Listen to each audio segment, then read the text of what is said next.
ദൈവ തിരുനാമത്തിന് മഹത്വമുണ്ടാകട്ടെ. വിശുദ്ധ നോമ്പിന്റെ 26-ാം ദിനം. കഴിഞ്ഞ ദിവസങ്ങളായി നാം വ്യത്യസ്തമായ ധ്യാനചിന്തകൾ കേൾക്കുകയുണ്ടായി. ഇന്നത്തെ ധ്യാനചിന്തയ്ക്കായി സഭയായി തിരഞ്ഞെടുത്തിരിക്കുന്ന വിഷയം ജീവിപ്പിക്കുന്ന വചനം, ദ വേർഡ് ദാറ്റ് എൻലിവൻസ്. ഇതിനാധാരമായിട്ടുള്ള ഏവൻഗേലിയോൻ വേദഭാഗം വിശുദ്ധ ലൂക്കോസ് എഴുതിയ സുവിശേഷം 8-ാം അധ്യായം 50 മുതൽ 56 വരെയുള്ള വേദവാക്യങ്ങളാണ്. ഇവിടെ യേശു അത് കേട്ടാറെ, ഭയപ്പെടേണ്ട, വിശ്വസിക്കുക മാത്രം ചെയ്യുക, എന്നാൽ അവൾ രക്ഷപ്പെടുമെന്ന് അവനോട് ഉത്തരം പറഞ്ഞു. യേശു പറയുന്നു, ഭയപ്പെടേണ്ട, വിശ്വസിക്കുക മാത്രം ചെയ്യുക. ഇന്ന് ലോക ജീവിതത്തിൽ നമുക്ക് വിശ്വാസമുണ്ടോ? നമുക്ക് കർത്താവിനോട് വിശ്വാസമുണ്ടെങ്കിൽ നമ്മൾ ഒന്നിനെക്കുറിച്ചും ഭയപ്പെടരുത്, വിശ്വസിക്കുക മാത്രം ചെയ്യുക. നമ്മുടെ ജീവിതത്തിൽ ആകുല ചിന്തകളും പ്രയാസങ്ങളും ബുദ്ധിമുട്ടുകളും ഒക്കെ കടന്നു വരുമ്പോൾ കർത്താവ് പറയുന്നു, വിശ്വസിക്കുക. മരിച്ച ഒരു മകളെ ജീവിപ്പിക്കാൻ കഴിവുള്ള കർത്താവ് പറയുന്നത്, നിന്റെ ജീവിതത്തിൽ എത്ര ബുദ്ധിമുട്ടുകൾ കടന്നു വന്നാലും നീ ഭയപ്പെടേണ്ട, വിശ്വസിക്കുക എന്നാണ്. ഇന്ന് മനുഷ്യരെല്ലാവരും എന്താണ്, എല്ലാ കാര്യങ്ങളെക്കുറിച്ചും ആകുലപ്പെടുകയാണ്. നാളെയെക്കുറിച്ചോർത്ത്, കുട്ടികളുടെ വിദ്യാഭ്യാസത്തെക്കുറിച്ചോർത്ത് നമ്മൾ എല്ലാത്തിനെക്കുറിച്ചും ആകുലരാവുകയാണ്. നീ വിശ്വസിച്ചാൽ ഞാൻ നിന്നെ രക്ഷിക്കുമെന്ന് പറയുന്നുണ്ട്. അവിടെ തന്നെ താഴേക്ക് വായിക്കുമ്പോൾ എല്ലാവരും കരയുകയും മുറിയിടുകയും ചെയ്യുന്നു. നമ്മളെല്ലാം ഇങ്ങനെയാണല്ലേ? ഒരു പ്രശ്നങ്ങൾ വരുമ്പോൾ യേശുവിനോട് പിറുപിറുക്കുന്നു, നമ്മൾ കരയുന്നു, ആകുലപ്പെടുന്നു. കർത്താവ് വീണ്ടും ഇവിടെ പറയുന്നത്, നിങ്ങൾ ആരും കരയേണ്ട, മുറയിടേണ്ട, അവൾ മരിച്ചിട്ടില്ല, ഉറങ്ങുന്നു അത്രയെന്ന്. അതായത് നമ്മുടെ ജീവിതത്തിൽ എന്തൊക്കെ പ്രശ്നങ്ങൾ വരുമ്പോഴും വിശ്വസിക്കുക. നമ്മുടെ ജീവിതത്തിൽ നമ്മൾ പലതിനെക്കുറിച്ചും ആകുലപ്പെടുകയാണ്. ഇത് നടക്കുമോ? എന്തുകൊണ്ട് എനിക്കിത് നടക്കുന്നില്ല? എന്താണ് എനിക്ക് മാത്രം ഇങ്ങനെ സംഭവിക്കുന്നത്? അതായത് ജീവിതത്തിൽ ചെറിയ ചെറിയ പ്രശ്നങ്ങൾ വരുമ്പോൾ, ജീവിതത്തിൽ ചില പ്രതിസന്ധികൾ വരുമ്പോൾ, ജീവിതത്തിൽ ചില ബുദ്ധിമുട്ടുകൾ കടന്നു വരുമ്പോൾ നമ്മൾ എന്ത് ചെയ്യുന്നു? ദൈവത്തിനെതിരെ സംസാരിക്കുകയും ചോദ്യം ചെയ്യപ്പെടുകയും ചെയ്യുന്നു. ഇവിടെ കർത്താവിനെ പോലും അവർ പരിഹസിക്കുന്നുണ്ട്. അപ്പോൾ കർത്താവ് പറയുകയാണ്, ബാലെ നീ എഴുന്നേൽക്കുക എന്ന് അവളോട് ഉറക്കെ പറയുന്നു. ഉറക്കെ പറയുമ്പോൾ അവിടെ അവളുടെ ആത്മാവ് മടങ്ങി വന്നു. അവൾ ഉടനെ എഴുന്നേറ്റു. മരിച്ചിരുന്നു എന്ന് ലോകം എഴുതിയവൾ ജീവിതത്തിലേക്ക് മടങ്ങി വന്നിരിക്കുന്നു. പരിഹസിക്കുന്നവരുടെ നടുവിൽ നിന്നുകൊണ്ട് കർത്താവ് ആ ബാലയുടെ കൈക്ക് മുറുകെ പിടിച്ചിട്ട് പറയുകയാണ്, നീ എഴുന്നേൽക്കുക.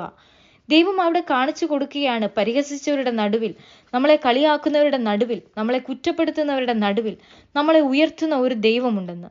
ഈ വചനം നമ്മളെ ഓർമ്മപ്പെടുത്തുകയാണ്. ഇഷ്ടംപോലെ ദൈവവചനമാണ് നമുക്ക് വേദഭാഗങ്ങളിൽ കാണാൻ സാധിക്കുന്നത്. ദൈവത്തിന്റെ വചനം എന്നത് നമുക്ക് ജീവിക്കാൻ കരുത്ത് പകരുന്ന ഒന്നാണ്.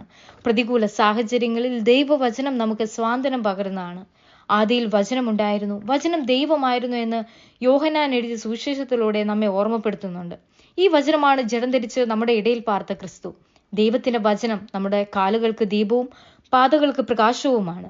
വചനമാകുന്ന പ്രകാശത്തിൽ വേണം നാം ദിനവും മുൻപോട്ട് യാത്ര ചെയ്യുവാൻ. ഒരിക്കൽ ഒരു അന്ധനായ ഒരു യുവാവിന് ഒരു വിളക്ക് ഒരു കടക്കാരൻ നൽകി. ഒരു നല്ല വിളക്ക് കൊണ്ട് യാതൊരു ഉപയോഗവുമില്ലെന്ന് ആ യുവാവ് മറുപടി നൽകി.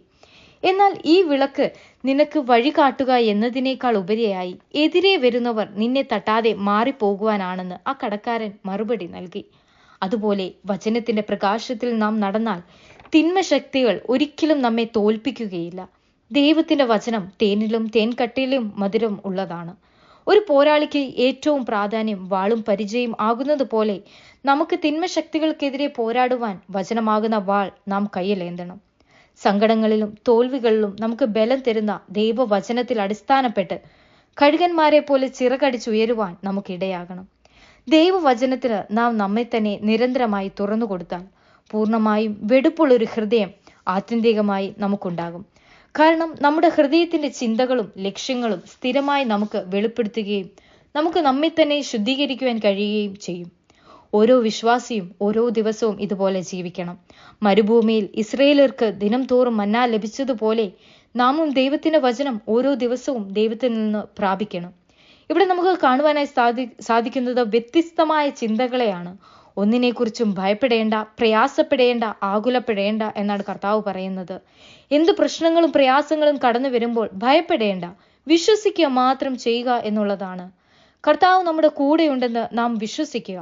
നമ്മളെ പരിഹസിക്കുന്നവരുടെയും നിന്ദിക്കുന്നവരുടെയും നടുവിൽ നമ്മളെ മാനിക്കുന്ന ഒരു ദൈവമുണ്ടെന്ന് വിശ്വസിക്കുക.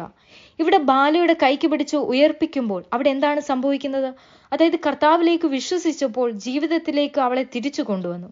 ദൈവം നമ്മളെ ഇപ്രകാരം ഓർമ്മിപ്പിക്കുന്നു, വിശ്വസിച്ചാൽ കൈവിടാതെ കൈക്ക് പിടിച്ചുയർത്തുന്ന ഒരു ദൈവം നമുക്കുണ്ട് എന്ന വിശ്വാസം നമുക്ക് ഓരോരുത്തർക്കും ഉണ്ടായിരിക്കണം.